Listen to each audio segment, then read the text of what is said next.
Episode 3। Beast के villa में नियति। उसके पूछने पर शीला ने कहा, हाँ मिस्टर टाइगर कल रात ही एक आदमी को लेकर आए हैं। सुना है उसने साहब के साथ गद्दारी की है, उन्हें धोखा दिया है। उसी की सजा मिल रही है उसे।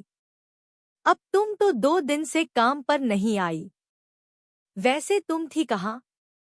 उसकी बात पर आस्था ने धीरे से मुस्कुराते हुए कहा, मेरी थोड़ी तबीयत ठीक नहीं थी और साहब भी नहीं थे, इसलिए मैंने 2 दिन की छुट्टी ले ली थी। ये सुन शीला ने मुंह बनाते हुए कहा, इसलिए तो कहती हूँ हमारे साथ यहाँ आकर सर्वेंट क्वार्टर में रहो। पर तुम कहाँ किसी की सुनती हो। इतनी दूर से आना जाना करोगी तो बीमार तो पड़ोगी ही ना। ऐसा नहीं है कि मैंने यहाँ रहने की कोशिश नहीं की, पर मुझे यहाँ नींद नहीं आती। वो घर मेरे पति का बनाया है, वहाँ रहकर मुझे सुकून सा मिलता है। ये बोल आस्था धीरे से मुस्कुराई तो शीला ने भी उसकी बात पर हल्का सा मुस्कुरा दिया और अपने हाथों को चलाते हुए बोली, तुम्हें पता है ना आज साहब आ रहे हैं, तो उनके लिए खाना तुम्हें ही बनाना है। वो तुम्हारे हाथों का ही खाना पसंद करते हैं, इसलिए तो मैं यहाँ आई हूँ। ये बोलकर आस्था भी अपने काम में लग गई। रात का समय करीब 9 बज रहे थे। आस्था और नियति दोनों साथ में बैठकर खाना खा रही थी कि तभी आस्था ने कहा, तेरे हाथ में तो जादू है। जादू? तू कितना अच्छा खाना बनाती है। उसकी बात सुनकर नियति मुस्कुराई और उसने आस्था को देखते हुए कहा, माँ आपने मुझे रहने के लिए घर दिया है, खाने के लिए खाना दिया और इतना सब कुछ मेरे लिए किया, पर मैं ऐसे नहीं रह सकती। आप इस उम्र में काम करेंगी और मैं घर पर रहकर आराम नहीं कर सकती। माँ मुझे भी काम करना है। तुझे काम करना है, पर तू क्या काम करेगी? आस्था ने उसे देखते हुए पूछा तो कुछ देर सोचकर नियति ने कहा, मैं कुछ भी करूंगी माँ। कोई सा भी काम हो मैं करूंगी माँ। ये बोल उसने मन ही मन खुद से कहा, मुझे काम करके पैसे कमाने ही होंगे। मेरे अपनों ने तो मुझे ठुकरा दिया, पर मैं आस्था माँ के ऊपर बोझ बनकर नहीं रह सकती।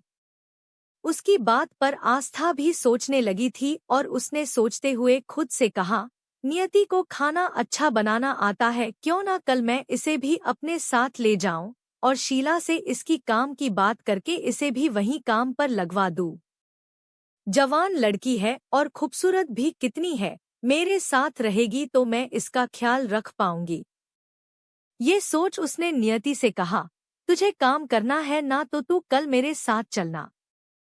सुनते ही नियति ने जल्दी से सिर हिला दिया और दोनों खाना खाने लगी कि तभी नियति को कुछ याद आया और उसने कहा, माँ जब आप मुझे लेकर आई तो मेरे साथ मेरा सामान।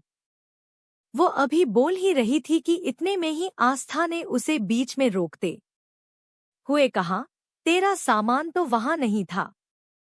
शायद तेरा एक्सीडेंट होते ही कोई चोर तेरा सामान चुरा ले गया होगा। ये सुनकर नियति के होश उड़ गए और उसने मन ही मन खुद से कहा, समर्थ का एड्रेस तो उस डायरी में ही था। अब मैं कैसे समर्थ को ढूंढूंगी? वहीं दूसरी तरफ बीस्ट विला में एक ब्लैक कलर की पॉश कार जिस पर वही बब्बर शेर का लोगो लगा था, वो कार विला के एंट्रेंस के सामने आकर पार्क हुई। पाइथन ने जल्दी से गाड़ी से निकलकर बैक डोर खोला तो उसमें एक शख्स जिसकी हाइट 6.4 थी, वो अपनी लंबी टांगें बाहर निकालते हुए कार से निकला। उसका पत्थर जैसा सीना, चौड़े कंधे और कसा शरीर उसकी परफेक्शन को बयां कर रही थी। चेहरे पर कोई भाव नहीं, पर काली आंखों में उसका कहर दिख रहा था। शार्प जो लाइन और हल्की बियर्ड में वो लड़का सपनों का राजकुमार लग रहा था, पर उसके अंदर से आ रही डेंजरस वाइब सभी को उससे डरने पर मजबूर कर रहे थे। पाइथन एक साइड में सिर झुकाए खड़ा था। उसे देखकर ऐसा लग रहा था जैसे वो अपनी सांसें रोक कर खड़ा हो। बीस्ट ने उसे एक नजर देखा और अंदर चला गया। उसके जाते ही पाइथन ने अपनी रुकी हुई सांस को छोड़ा और बेचारा सा मुंह बनाकर उसे देखते हुए कहा, हे भगवान, मैं कब तक ऐसे ही डर डर कर जीऊंगा। जैसे ही उसने ऐसा कहा, उसके पीछे से एक आवाज आई, तब तक, जब तक तू यहाँ काम करेगा। ये सुनकर पाइथन ने पीछे देखा तो उसके पीछे जैगुआर खड़ा मुस्कुरा रहा था। उसे देखकर पाइथन ने मुंह बनाकर कहा, क्या सर, एक तो यहाँ मेरी वाट लगी पड़ी है और ऊपर से आप। खैर छोड़ो। ये बोल वो अंदर जाने लगा तो जैगुआर ने उसके गले में हाथ डाल उसे अपनी तरफ खींचते हुए कहा, अबे कहाँ जा रहा है, बोल ना। बोलू। आपको पता है, डे बाय डे बीस्ट और क्रूएल होते जा रहे हैं। 2 दिन पहले हमारी गाड़ी के सामने एक लड़की आ गई थी। बेचारी मासूम सी छोटी चूहिया जैसी लग रही थी। उसे देखकर किसी को भी उस पर तरस आ जाए, पर बीस्ट को नहीं आया। उन्होंने कहा, चला दो गाड़ी उस पर, जिंदगी से प्यार होगा तो हट जाएगी, नहीं तो धरती का बोझ कम हो जाएगा। पाइथन की बात सुनकर जैगुआर जोर जोर से हंसने लगा। तो उसे हंसते देखकर पाइथन ने मुंह बनाकर कहा, आपको हंसी आ रही है? अरे वो सरेआम मुझे मर्डर करने के लिए कह रहे थे। वो तो मैंने हॉर्न दे दिया और वो लड़की साइड हो गई, वरना वो बेचारी चूहिया भगवान को प्यारी हो जाती। ये सुनकर जैगुआर फिर से हंसने लगा। तभी वहां टाइगर आ गया और उसे हंसते देखकर उसने पूछा, तू ऐसे क्यों हंस रहा जैसे तेरी लॉटरी लग गई हो? उसकी बात सुन जैगुआर ने टाइगर को सब बताया। तो उसने बिना कुछ रिएक्ट किए कहा, तुम दोनों की अक्ल घास चरने गई है क्या? आज तक उन्हें किसी चीज से फर्क पड़ा है जो अब पड़ता? गधे हो तुम दोनों। ये बोल वो अंदर चला गया। उसके पीछे जैगुआर भी चला गया। दोनों ही बीस्ट को ढूंढते हुए उसके वर्कआउट रूम में गए, जहां वो वर्कआउट करता था। जब वे दोनों रूम में एंटर हुए तो बीस्ट छत से लटके पंचिंग बैग पर लगातार पंच किए जा रहा था। उसकी अपर बॉडी पर कोई कपड़ा नहीं था और उसकी बॉडी लगातार वर्कआउट करने की वजह से पसीने से भीग गई थी। उसे इतना फोकस्ड देखकर पाइथन और टाइगर दोनों की ही हिम्मत नहीं हो रही थी कि वे उसे डिस्टर्ब करें। पर जो बात दोनों उसे बताने आए थे उसका जानना भी जरूरी था। यही सोचकर टाइगर ने कहा, बीस्ट वो हमें मिल गया है जो हमें धोखा देकर खन्ना के साथ जाकर मिल गया था। वो अभी बोल ही रहा था कि तभी जैगुआर की नज़र बीस्ट के हाथ पर बंधे सफेद रंग के कपड़े पर गई। उसके हाथ में बंधा सफेद रंग का कपड़ा लाल हो गया था। वो टाइगर से इस बारे में कुछ कहता कि तभी बीस्ट रुक गया और उसने एक रस्सी खोल दी। तो छत से लटका पंचिंग बैग धड़ाम से नीचे आकर फर्श पर गिरा। टाइगर और जैगुआर दोनों ही 2 कदम पीछे हट गए। वे दोनों अभी उस पंचिंग बैग को देख ही रहे थे। उनके देखते देखते ही अचानक से उसके अंदर से खून निकलने लगा। ये देखकर दोनों ने चौंक कर एक दूसरे की तरफ देखा और टाइगर ने जल्दी से जाकर पंचिंग बैग खोला तो उसके अंदर वही आदमी था। उसके मुंह पर पट्टी बंधी थी और उसके पूरे शरीर से खून ही खून निकल रहा था। बीस्ट ने पीछे मुड़ते हुए कहा, ले जाओ इसे और डाल दो उसके पिंजरे में। कितने टाइम से भूखा है वो, उसका भी पेट भर जाएगा। उसकी बात पर दोनों ने ओके कहा और उस आदमी को जो लगभग मर ही चुका था उसे लेकर वे दोनों विला के बैक साइड में गए। एक बड़े से हॉल के अंदर केज बना था। उसके अंदर एक ब्लैक पैंथर था। उस आदमी को पिंजरे में डालकर जैगुआर ने पैंथर से कहा, है ब्लैकी, आज तेरी पार्टी, ले भर ले अपना पेट। ये बोल वो मुस्कुराया तो ब्लैकी ने भी अपने ही स्टाइल में दहाड़ दिया। ब्लैकी नाम उसका बीस्ट ने ही रखा था। बीस्ट ब्लैकी को साउथ अफ्रीका से अपने साथ लाया था। ये उसका फेवरेट पेट था और उसकी ही सुनता था। वहीं बीस्ट उस रूम से निकलकर अपने रूम में आ गया। उसने सिगरेट अपने होठों के बीच दबाई और उसके कस लेकर कहा, अतीश खन्ना, मैं कल तुझसे मिलूंगा और तुझे तेरी औकात दिखाऊंगा। उसके शब्द उसकी ओरे की तरह ही एकदम कठोर थे। सिगरेट के कस लेकर वो बालकनी से रूम में आया और बेड पर तिरछा होकर लेट गया। उसका चेहरा छत की सीलिंग की तरफ था और वो पूरे बेड पर हाथ पैर फैलाए लेटा था कि तभी उसकी आंखें धीरे धीरे बंद हो गई तो उसकी आंखों के सामने एक चेहरा आ गया। वो चेहरा एक लड़की का था। उस लड़की ने अपने हाथ को तिरछा कर अपना चेहरा ढका हुआ था। उसके गुलाबी हल्के मोटे सिसकते होठों के नीचे एक काला तिल था। ये देखते ही बीस्ट ने अचानक से झुंझला कर अपनी आंखें खोली और गुस्से में खुद से कहा, व्हाट नॉनसेंस, ये मुझे क्या दिखा। ये बोल वो उठकर चला गया। आज आस्था नियति को अपने साथ बीस्ट विला ले आई थी। उसकी चेकिंग होने के बाद ही उसे विला में एंट्री मिली थी। नियति ने पहली बार इतना बड़ा घर देखा था। विला देखकर वो शॉक्ड रह गई। वो ऊपर ही ऊपर विला को देखते हुए चल रही थी कि तभी वो सामने से आ रहे टाइगर से टकरा गई। टाइगर कॉल पर बात कर रहा था, इसलिए उसने सामने से आ रही नियति को नहीं देखा।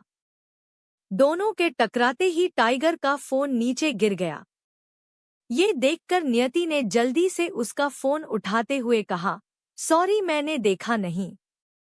ये बोलते हुए उसने टाइगर को देखा तो वो नियति को देखकर उसे देखता ही रह गया। उसने आज से पहले इतनी खूबसूरत लड़की नहीं देखी थी। सर, आपका phone.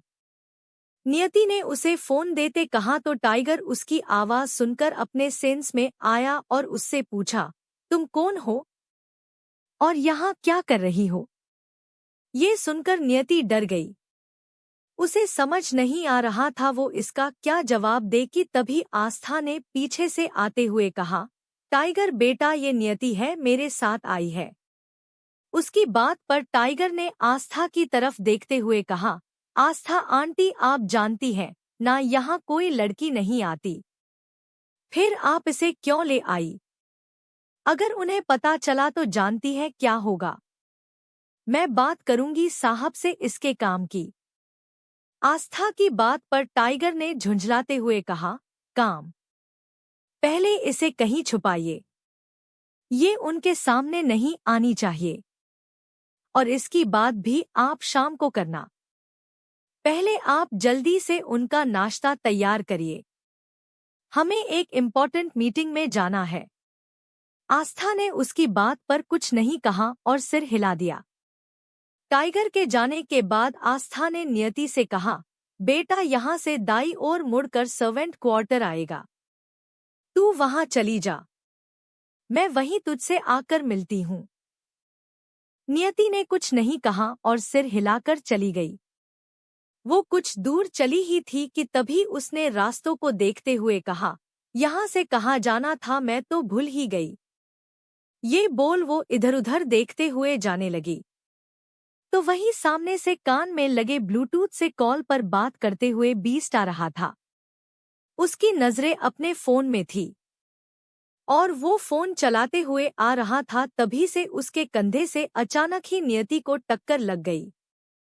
Episode 4, who is she? Beast villa.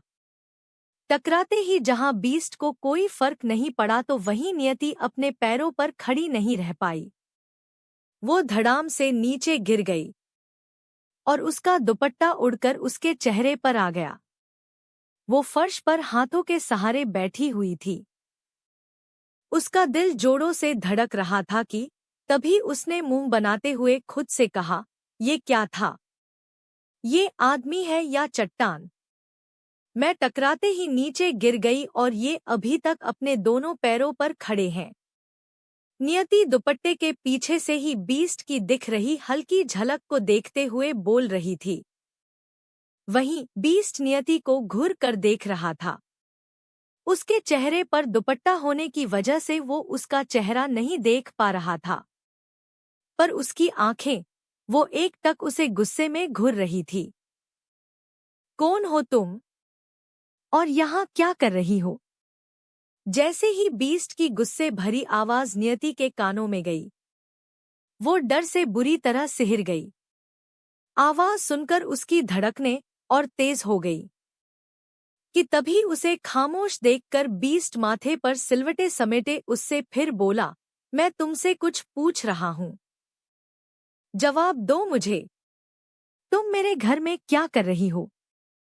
इस बार नियति ने उसकी बात पर थौर किया और खुद से कहा, तो ये इस घर के मालिक है। हे भगवान, ये मुझसे क्या हो गया? जिनसे बचना था उसी के सामने आ गई। क्या भगवान जी, मेरी मदद तो आप करते नहीं पर फंसा हर बार देते हो।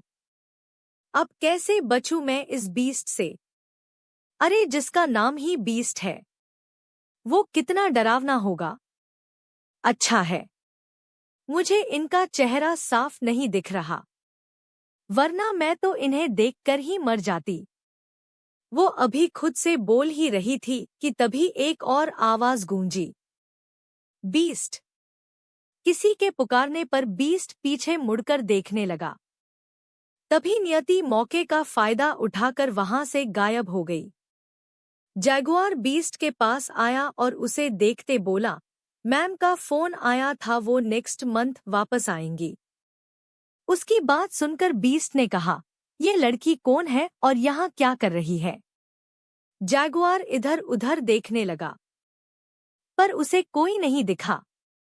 नियति को न देखकर उसने बीस्ट की तरफ देखते हुए कहा, बीस्ट, यहाँ पर तो कोई लड़की नहीं है। ये सुन बीस्ट ने उसे घुर कर देखा और गुस्से में दांत पीसते हुए कहा, तो तुझे लग रहा है मैं झूठ बोल रहा हूँ? ये लड़की नहीं दिख रही तुझे? ये बोलते हुए उसने नीचे देखा, जहां थोड़ी देर पहले नियति गिरी पड़ी थी, पर अब वो वहां नहीं थी। उसे न देखकर उसने गुस्से में अपनी मुट्ठी को कसकर बंद किया और आंखें बंद करते हुए कहा, आउट। ये सुनते ही जैगुआर वहां से 9-2-11 हो गया। उसके जाने के बाद बीस्ट ने अपनी आंखें खोली और उसी जगह को देखते हुए कहा, हूँ इज्शी। वो अभी यहीं थी, पर इतनी जल्दी कहाँ जा सकती है? ये बोल उसने इधर उधर देखा। जब उसे नियति कहीं नहीं दिखी तो वो भी चला गया। उसके जाते ही नियति पिलर के पीछे से बाहर आई और अपने सीने पर हाथ रखकर गहरी सांस लेते हुए बोली, आज तो तू बच गई नियति, पर कब तक इसकी शैतानी नजरों से बचेगी? कहीं ये तुझे तेरी गलती के लिए फांसी पर ना लटका दे। ये बोल उसने चारों ओर नजरें घुमाई और विला को देखते हुए बोली, मैं उनसे टकराई पर इसमें मेरी कोई गलती नहीं है। इस घर में रोशनी कम, अंधेरा ज्यादा है, दिन भी रात जैसा लग रहा है। अब ऐसे में तो मैं किसी से भी टकरा जाऊंगी। उधर बीस्ट ब्रेकफास्ट के बाद टाइगर के साथ होटल के लिए चला गया था। टाइगर के कहने पर आस्था ने बीस्ट के सामने नियति का कोई जिक्र नहीं किया था और किचन में आकर दोपहर के खाने की तैयारी करने लगी। आस्था अपनी ही धुन में सब्जी काट रही थी कि तभी अचानक से उसकी उंगली भी कट गई और वो जोर से चिल्लाई। उसकी आवाज सुनकर शीला, जो किचन के सामने से ही गुजर रही थी, वो अंदर आई और आस्था का कटा हाथ देखकर जल्दी से बोली, ये क्या किया तुमने आस्था? अपनी उंगली काट ली। ये बोल उसने एक मेड को ऑर्डर देते हुए कहा, जाओ जाकर फर्स्ट एड बॉक्स ले आओ। उसकी बात मानकर वो मेड जल्दी से फर्स्ट एड बॉक्स ले आई। तभी शीला ने आस्था के हाथ पर पट्टी करते हुए कहा, तुम्हें पता है ना, उन्हें सिर्फ तुम्हारे हाथ का खाना अच्छा लगता है। अब कौन बनाएगा उनके लिए खाना? मेरे हाथ का बना खाना तो वो कभी खाएंगे नहीं। उसकी बात पर आस्था ने कहा, मैं तुम्हें बताना भूल गई थी, मेरे साथ आज मेरी बेटी आई है। मैंने उसे सर्वेंट क्वार्टर में रखा है। वो मुझसे भी ज्यादा अच्छा खाना बनाती है। अगर तुम कहो तो मैं उससे कह देती हूँ, वो खाना बना देगी। उसकी बात सुनकर शीला ने मुंह बनाते हुए कहा, एक तो तुमने पहले ही अपनी बेटी को लाकर बीस्ट का बनाया रूल तोड़ दिया और अब उसके हाथ का बना खाना तुम बीस्ट को खिलाना चाहती हो। जान ले लेगा वो तुम्हारी भी और मेरी भी। मैं जानती हूं, पर मेरा भरोसा करो, साहब को उसके हाथ का खाना पसंद आएगा। आस्था ने मुस्कुराते हुए कहा तो उसकी बात शीला उसे समझाते हुए बोली, आस्था बीस्ट तुमसे सही से बात करते हैं तो इसका मतलब ये नहीं कि वो तुम्हारी सारी बातें मानेंगे। ये सुनकर आस्था का मुंह लटक गया और उसने उदासी भरी आवाज में कहा, तो अब मैं खाना कैसे बनाऊंगी? उसकी बात पर शीला सोचने लगी। बीस्ट कभी भी बाहर का खाना नहीं खाता था, न कभी किसी और के हाथ से बना खाना खाता था। वो सिर्फ आस्था के हाथ का बना खाना ही खाता था। वहीं उधर जब बीस्ट टाइगर के साथ होटल पहुंचा तो सभी लोग उनके आने से पहले ही पहुंच चुके थे। स्टेज के सामने वाली टेबल खाली थी। ये देखकर ऐसा लग रहा था जैसे ये टेबल उसी के लिए ही बुक्ड हो। वो टाइगर के साथ जाकर उस टेबल पर बैठ गया। वहां करीब 20 से 25 टेबल थी और सभी टेबल पर 2 से 3 लोग बैठे थे। ये एक बिजनेस गेट टुगेदर था जहां आज एक बड़े प्रोजेक्ट की अनाउंसमेंट होने वाली थी। वहीं स्टेज के दूसरी तरफ कॉर्नर में अतीश खन्ना बैठा था। उसकी नजरें एक टक बीस्ट को ही देख रही थी।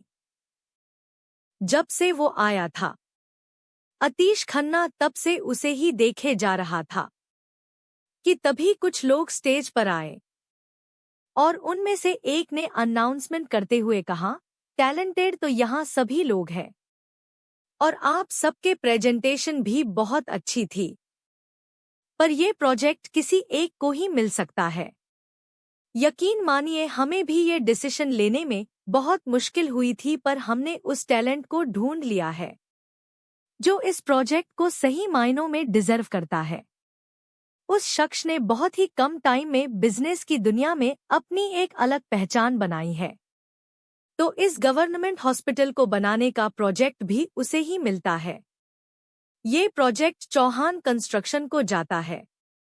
अभ्रम सिंह चौहान प्लीज स्टेज पर आए।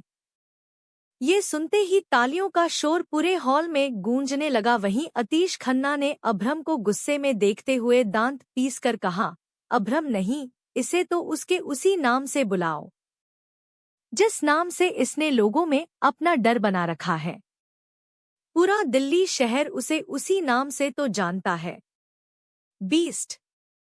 अतीश की बात में अभ्रम के लिए उसका गुस्सा झलक रहा था। वहीं अभ्रम उठा और स्टेज पर जाने लगा। उसने जाते हुए ही अपनी एक नज़र अतीश खन्ना पर डाली और होठों को तिरछा कर स्टेज पर चला गया। उसकी ये तिरछी मुस्कुराहट अतीश को चिढ़ा रही थी, तो वहीं अतीश भी आंखों में बेहद नफरत समेटे उसे ही घूर रहा था। अभ्रम ने पेपर साइन कर उनसे हाथ मिलाया तो उन लोगों ने अभ्रम को कॉन्ग्रेचुलेट किया। वो प्रोजेक्ट की फाइल लेकर वापस अपने टेबल पर आकर बैठ गया। कुछ देर बाद ही सभी एक एक कर वहां से चले गए। उनके जाने के बाद अब वहां अभ्रम और अतीश ही बैठे थे और दोनों के साथ उनका असिस्टेंट बैठा था कि तभी अतीश ने अपनी जगह से उठते हुए अपने असिस्टेंट से कहा, समर्थ चलो किसी को उसके जीत की बधाई देकर आते हैं। ये बोल वो बीस्ट के पास जाने लगा, तो वहीं उसकी बात सुनकर समर्थ ने खुद से कहा, ये सर को हो क्या गया है? कल तक बीस्ट से प्रोजेक्ट छीनना चाहते थे और आज उसे ही बधाई दे रहे हैं। ये बोल वो भी उसके पीछे चला गया। बीस्ट और टाइगर दोनों अभी भी बैठे थे कि तभी अतीश ने उसके सामने खड़े होते हुए कहा, कॉन्ग्रेचुलेशन अभ्रम सिंह चौहान। ये सुन अभ्रम ने उसे देखते हुए होठों को तिरछा कर कहा, टाइगर, कैसा फील होता है जब हम किसी को उसकी औकात दिखाते हैं? उसके पूछने पर टाइगर ने मुस्कुराते हुए कहा, खुशी मिलती है बीस्ट। डेट्स। ये बोलते हुए वो खड़ा हुआ और अपने दोनों हाथ पैंट की जेब में डालकर अतीश की आंखों में देखते हुए कहा, अगर दोबारा तेरा कोई आदमी मुझे मेरी कंपनी में ताका झाकी करता हुआ दिखा तो अगली बार सजा उसे नहीं तुझे दूंगा। उसके शब्द उसकी पर्सनैलिटी की तरह ही एकदम कठोर थे। उसका खुलेआम धमकी देना अतीश के गुस्से को और बढ़ा दिया था। वो जैसे ही उसे कुछ बोलने को हुआ कि तभी टाइगर ने फोन में एक वीडियो प्ले करके उसके सामने कर दिया। अतीश वीडियो देखकर हैरान रह गया। वीडियो में ब्लैकी उसके आदमी का चीड़-फाड़ कर खा रहा था। ये देखकर उसने अपनी आंखें बंद कर ली। तभी अभ्रम ने उसके चेहरे के उड़े रंग को देखते हुए कहा, क्या हुआ, डर लग रहा है? तू खुद को समझता क्या है? अतीश ने गुस्से में कहा तो उसकी बात पर अभ्रम ने होठों को तिरछा कर कहा, क्यों तुझे नहीं पता? चल बता देता हूँ। अगर जीना है तो मुझसे दूर रह। मुझसे उलझेगा तो बेमौत मारा जाएगा। ये बोल वो टाइगर के साथ चला गया। तो वहीं उसे जाते हुए देखकर अतीश ने दांत पीसकर कहा, बीस्ट मरेगा। तू बहुत जल्द मरेगा। जब अभ्रम टाइगर के साथ बीस्ट विला पहुंचा तो रात के 9 बज रहे थे। अभ्रम को अपने रूम की तरफ जाते देखकर टाइगर ने कहा, बीस्ट आप खाना नहीं खाएंगे? बीस्ट ने बिना उसकी तरफ देखे जाते हुए कहा, आस्था आंटी से कहो खाना मेरे रूम में ले आए। ये बोलते हुए वो चला गया। उसे जाते देखकर टाइगर ने खुद से कहा, आज सैटरडे है। आज फिर से वो खुद को। इतना बोलकर वो रुक गया। उसके चेहरे पर एक दर्द दिखने लगा। तभी वो किचन में गया और एक मेड से कहा, बीस्ट का खाना उनके रूम में रखवा दो। इधर अभ्रम जिस रूम था वो रूम पूरा खाली था और वहां अंधेरा भी सबसे ज्यादा था। बस एक हल्के पीले रंग की रोशनी वाला बल्ब ही वहां जल रहा था। तभी अभ्रम अपना ब्लेजर निकालकर अपनी शर्ट के बटन खोलने लगा और टेबल के पास जाकर उसने चाबुक उठाया और उससे खुद को मारने लगा। उसके जख्मों से खून बह रहा था, पर उसके मुंह से एक आह तक नहीं निकली। थोड़ी देर बाद जब वो थक गया तो वो टेबल पर हाथ रख उस पर झुकते हुए गहरी सांस लेने लगा। कुछ देर वहां रुककर वो अपने रूम में आ गया। वहीं मेड के कहने पर नियति खाने की प्लेट लिए धीमे कदमों से अभ्रम के रूम की तरफ बढ़ रही थी और वो अभ्रम के डर से मन ही मन भगवान से प्रार्थना करते हुए बोली, पता नहीं हर बार मैं ही क्यों ऐसी प्रॉब्लम में फंसती हूँ। रक्षा करना भगवान जी। ये बोल वो कमरे में दाखिल हुई। उसने टेबल पर खाना रखा और दबे पांव वहां से जाने लगी कि तभी उसकी नजर बेड पर औंधे मुंह लेटे अभ्रम पर गई। उसकी पीठ से निकल रहे खून को देखकर नियति की आंखें चौड़ी हो गई।